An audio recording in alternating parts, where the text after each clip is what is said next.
Hello everybody, welcome back to the channel. It's your friendly ghoul from the graveyard, MTG Ghoul Dude. And I'm doing a face reveal if for all the new people that haven't seen all the videos, hey, this is me. So I wanted to look at all the different legendary creatures that we have coming out in the Duskmourn set and in the commander decks from the same set.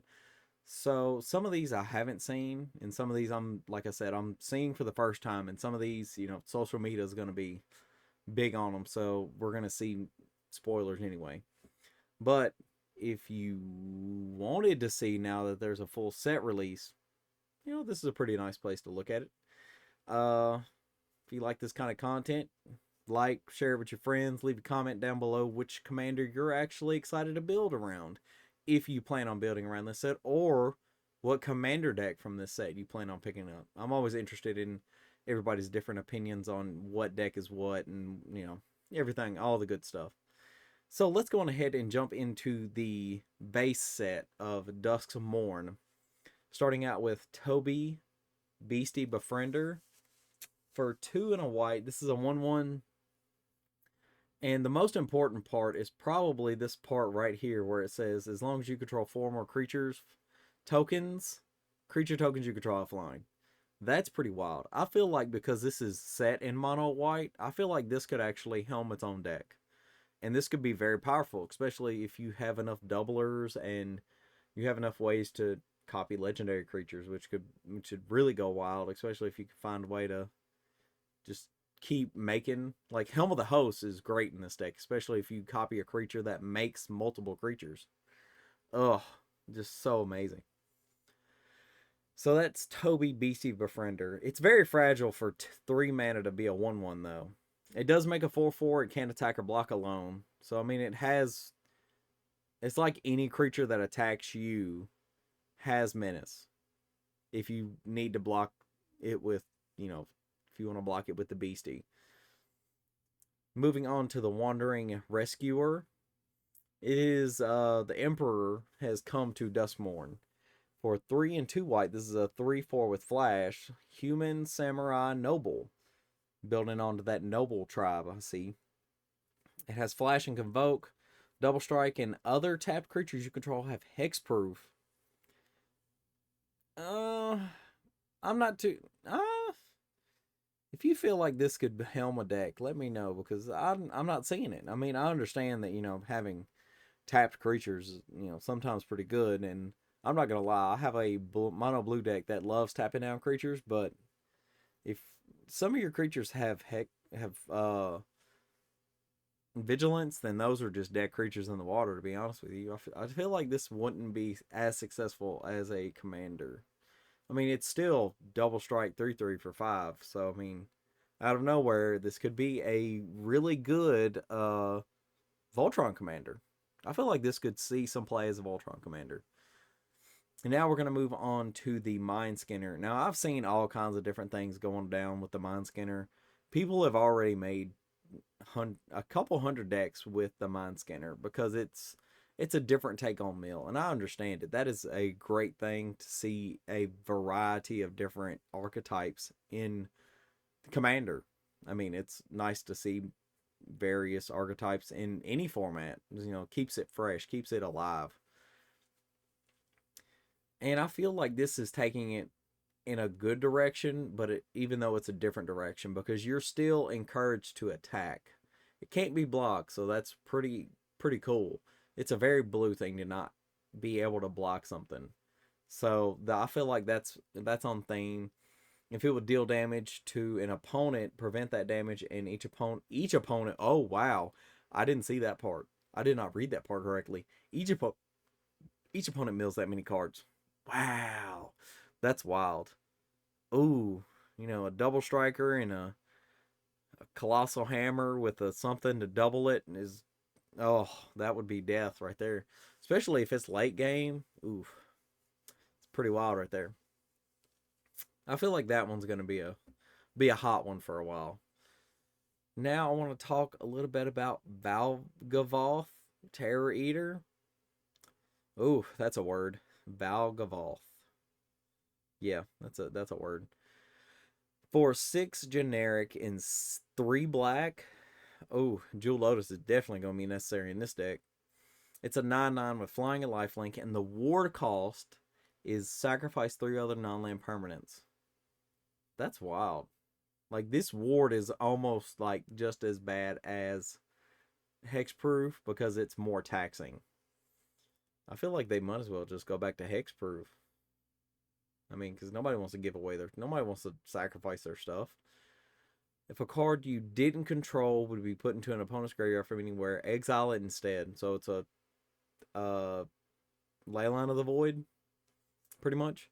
During your turn, you may play cards exiled with Valgavoth. If you cast a spell this way, pay life equal to it. And then it's a Bolas' Citadel for the exile cards. That's pretty wild. That's pretty cool, too, though. I mean, if you're building around that type of effect, you know, that's pretty cool.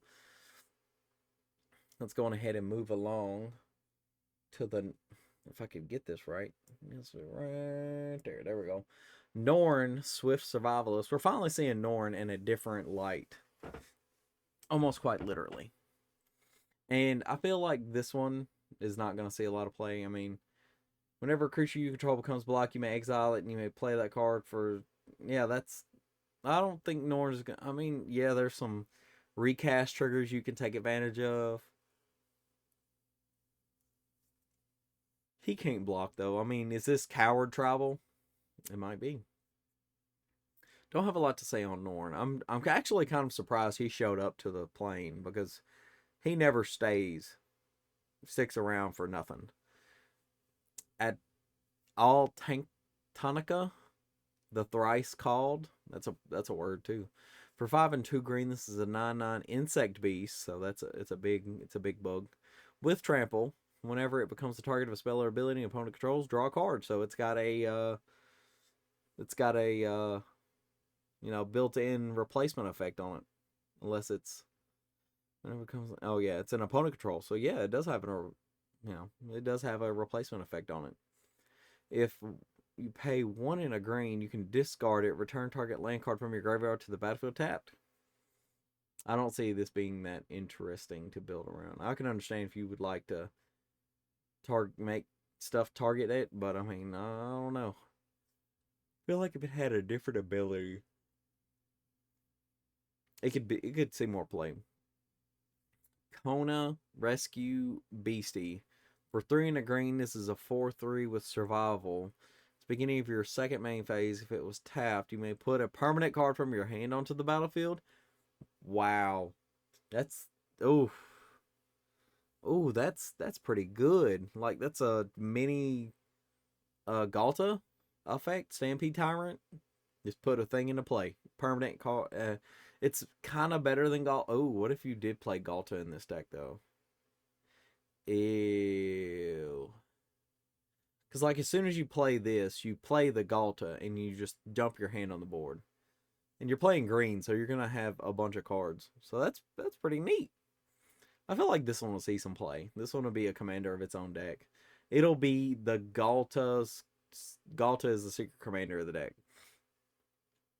And they're going to play something to try and, bounce creatures around. Tyvar the Pummeler. For 1 and 2 green, this is a 3/3 legendary creature, Elf Warriors. So he lost his spark. Whoopee. Tap another untapped creature you control. It gains indestructible until end of turn and tap it. That's green for you, I guess.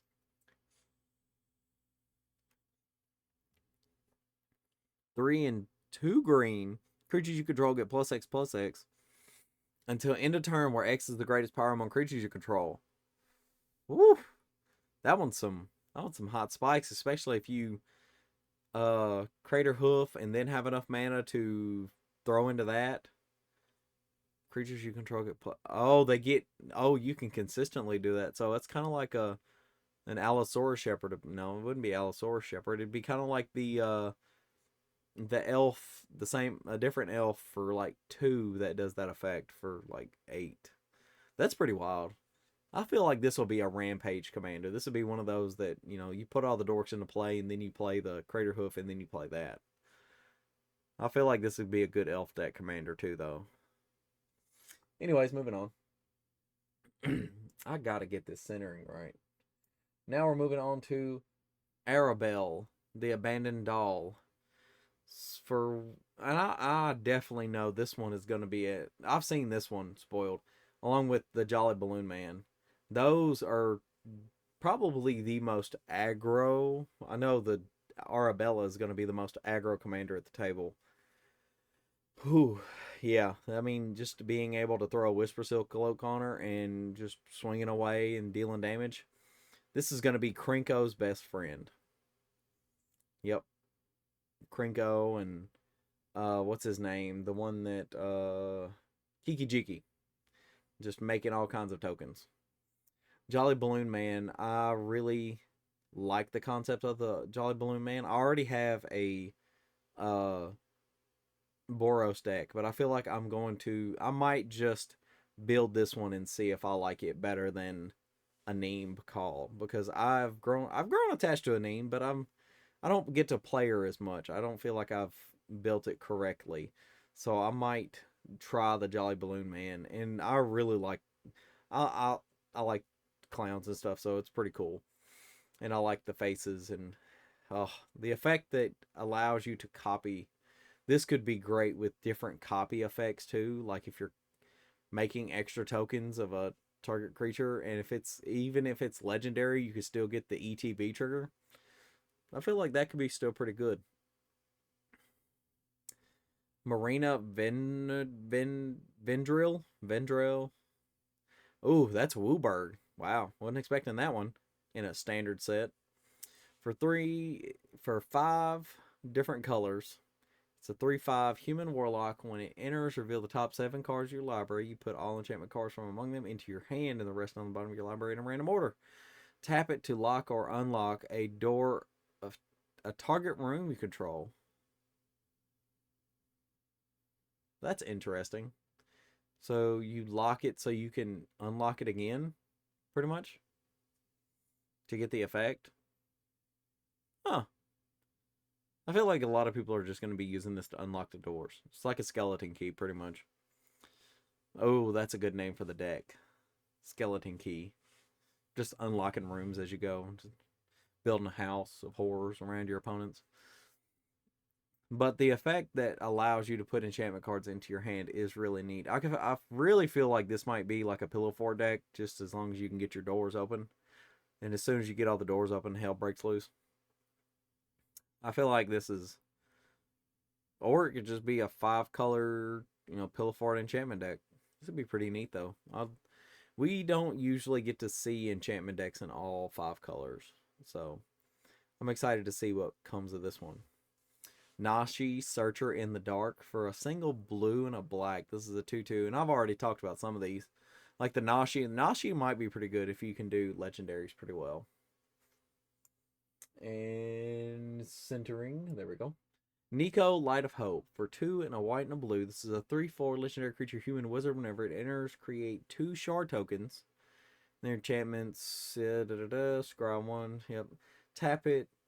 Tap 2, tap it. Exile target non-legendary creature you control. Shards you control become copies of it until the beginning of your next end step. Wow. That's pretty cool.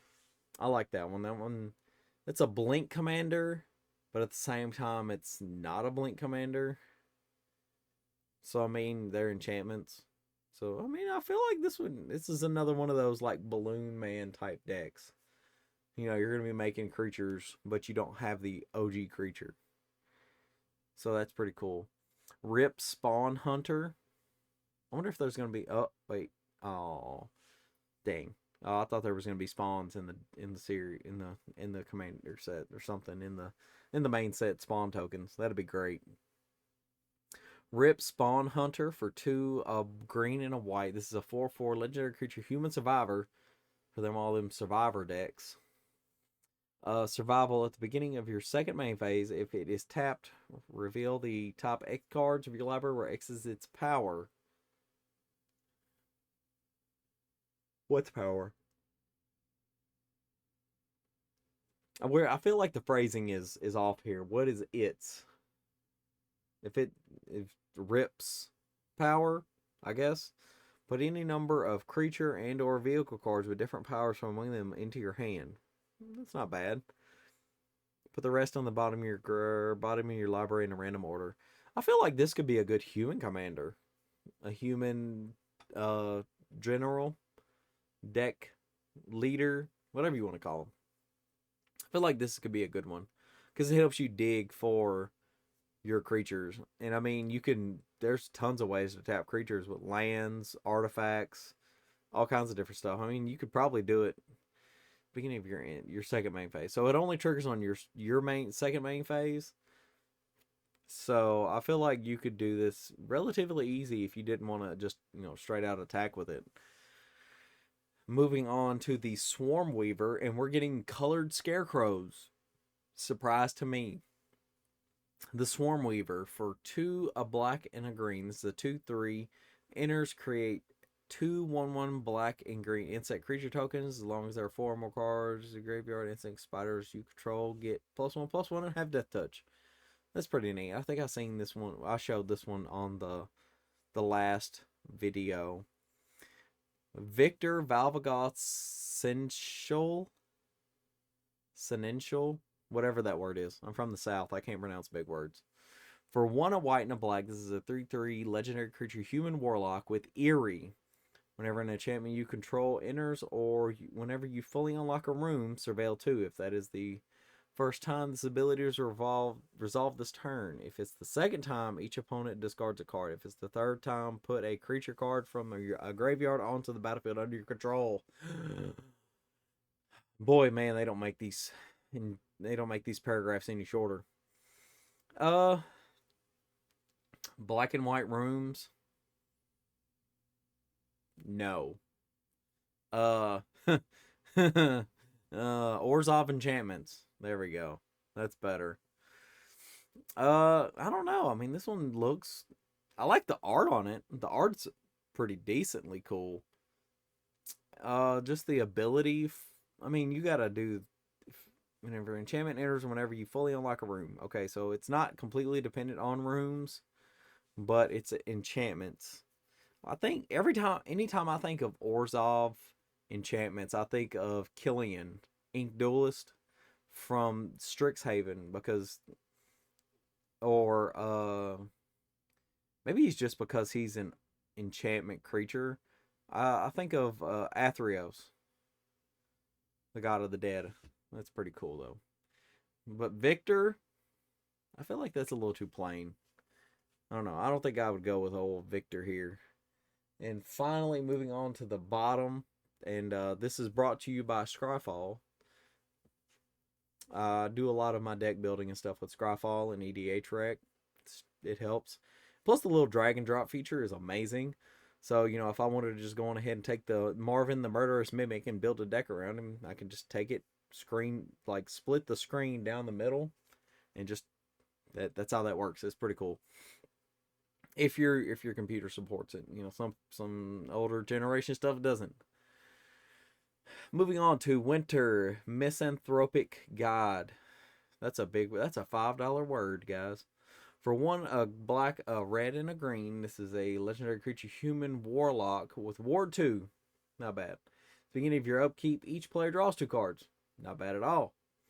Delirium. As long as there are 4 more card types among cards in your graveyard, each opponent's maximum hand size is equal to 7 minus the number of those card types. Wow. So 7 minus. So if they're playing a very wide, different, artifact, creature, enchantment, sorcery, instant, land. If they play a planeswalker and all that, they are not going to be having a good time with 0 cards that they can keep in their hand by the end of the turn. Oof.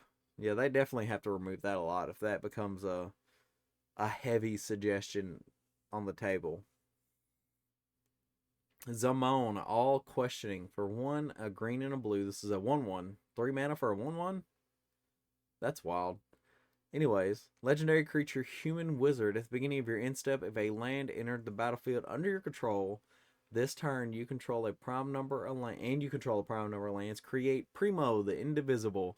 A legendary 0/0 green and blue fractal creature token, then put that many +1/+1 counters on it. So 2, 3, 5, 7, 11, 13, 17, 19, 23, 29, and 31 are prime numbers as examples. I don't think you're going to get over 31. So you probably could get over 31 lands, especially with being in green and blue. But I digress. I feel like the fractal thing is pretty cool because it does use prime numbers, and fractals are mathematic geometry, apparently, somewhere. I'm not big into math. I was more of a science kid, so. But I feel like Zamon's going to be pretty good. I mean, the Primo is going to be kind of meh, but it could have some, it could have some kick to it. Maybe. If you can, find a way to make a mirror to make sure that you can keep making copies. Yeah, that would be pretty cool. Yeah, it's a legendary, so you have to have a mirror or something to make sure that you can keep making more. And finally, for the main set, we have Marvin the Murderous Mimic. For 2 generic, it's a 2/2. Very well costed. Very adequate. I'm not going to finish that.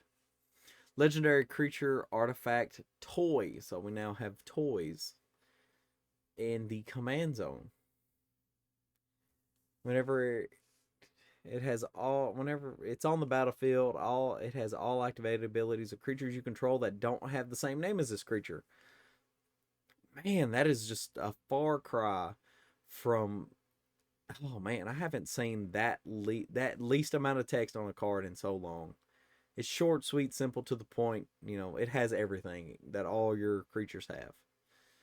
That's a wonderful card right there. I like that card just for its simplicity. But I feel like that's all just the main set.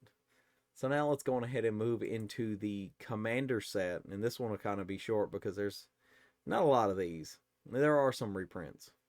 But we're going to start out with Aminatou, the Veil Piercer. For 1, a white and a blue and a black. At the beginning of your upkeep, surveil 2. Card advantage. Some little bit of card advantage. Each enchantment card in your hand has Miracle. Its Miracle cost is equal to its mana reduced by mana cost. They use mana cost. The mana value reduced by 4. Yeah, so it's pretty decent. It's pretty neat. Esper enchantments. Kind of already have some of those, but it's still pretty cool. Kian? No. Corrupted Memory for 2, a green and a blue. This is a legendary creature illusion. 2/2 for 4. Wow. As long as its power is even, you may cast non-creature spells as though they have flash. As long as its power is odd, you may cast creature spells as though they have flash. Whenever you draw a card, put a +1/+1 counter on her. Okay, so if you're doing a lot of drawing, you can get her big and get her to where you want her to go. And then you kind of just have a half deck of creatures with instants and sorceries. That's pretty cool. If you can get this out on like turn 1, you can start casting creatures on your opponent's turns and spells on your turn. You just keep going back and forth. Lord of Pain for 3, a black and a red. For 5/5, very well costed. Very adequate. I know I did it again. I just wanted to do it just for the fun of it. Legendary creature, Human Assassin. Oh, we got another assassin coming in. With Menace, your opponents can't gain life. Wow, I love it. It's Rakdos all the way. Whenever a player casts their first spell each turn, choose another target player. The Lord of Pain deals damage equal to that spell's mana value to the chosen player. Oh, that's pretty wild. It's kind of like a Karavac. Sort of. It's just the first spell. It's kind of like a Esper Sentinel Karavac. That's pretty neat. Yeah, that's pretty cool. I would play that. I'd play that in a Karavac deck. The Master of Keys for a X, a white, a blue, and a black. This is a legendary enchantment creature horror. I'm not gonna lie, I just love that art. That art is amazing. I'm a big into like creepy art, and that is my thing right there. That is gorgeous. But what does it do? It's a 3/3 with flying. Whenever it enters, put X +1/+1 counters on it and mill twice X cards. That's wild.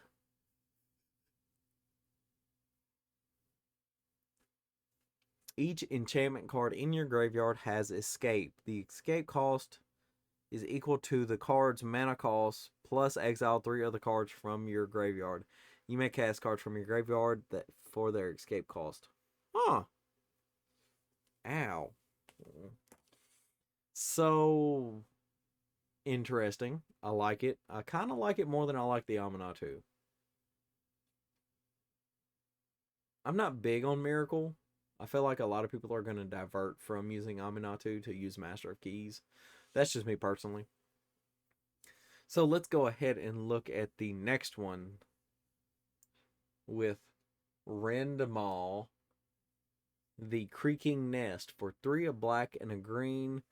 This is a 5/5 legendary artifact Scarecrow. Ooh, we're getting another legendary Scarecrow with Menace and Reach. Whenever it enters and whenever you play a card with 2 or more card types. So, legendary creature, card types. So, like those split cards with instant and sorcery, do those count? I wonder. That's pretty neat, though. Play a card with 2 or more card types. Each player creates a tapped 2/2 black bird creature token with flying. Oh, those tokens are goaded for the rest of the game. Huh. I love how they reminded you what goaded did, but they didn't remind you what the card types were. Like, new players won't know exactly what all card types there are. I feel like they could have put that. They could have taken away the bird and just said, hey, these are what the card types are. But I digress. And these are like the big decks right here. The Valgavoth, the Winter, the Zamon, and the Aminatu, if I'm not mistaken. Let's bring them up just a hair. There we go. Valgavoth, Harrower of Souls for 2 a black and a red. This is a 4/4 flying ward. Pay 2 life. Pretty good. I liked it. Like the ward. Simple, easy. Whenever an opponent loses life for the first time during each of their turns, put a +1/+1 counter on it and draw a card. So it's kind of like a better Ob Nixilis. I don't know. I kind of like that one. I like it better than Ob. I feel like you could run those in tandem with each other too, though. And I feel like the pay life as a ward cost works pretty well too with the effect of its next effect. And I also feel like deal being dealt damage is not a loss of life. That is being dealt damage. You just lose life as a response to being dealt damage. I wonder if that counts. I'm not a rules lawyer. I'm horrible at Magic, apparently. Moving on to Winter, Cynical Opportunist. And he's got like a boo hammer and I call it a boo hammer because it's not a boom hammer, it's just a boom hammer. Now I'm thinking of King of the Hill. Anyways, and a gun from Ghostbusters, I guess. This is a very retro set. Like if you see the rest of the set, this is like very retro. I'm kind of for it, but I'm kind of man on it. Uh, he for 2 a black and a green. This is a 2/5 legendary creature, human warlock with death touch. Whenever it attacks, mill 3. Cool. At the beginning of your end step, it has delirium. You exile any number of cards from your graveyard with 4 or more card types among them. If you do, put a permanent card from among them onto the battlefield with a finality counter on it. So if you're... Oh, I have... I have seen some gameplay of the big 4 commanders, and I'm really... I don't know, I kind of like the Valgavoth, but as a graveyard player, I really like the Winter. I don't know if I'll be picking any of these decks up, but it's still unique all the same. Zamon Mystery Unraveler for 2, a green and a blue. This is a 3/3 legendary creature, human wizard with landfall. Whenever a land you control enters, manifest dread. If this is the first time this ability has resolved, otherwise you may turn a permanent you control face up. So it's a 2/2 creature in.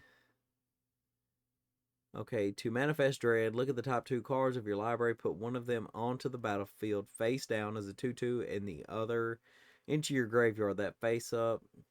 Turn it face up anytime for its mana cost if it's a creature.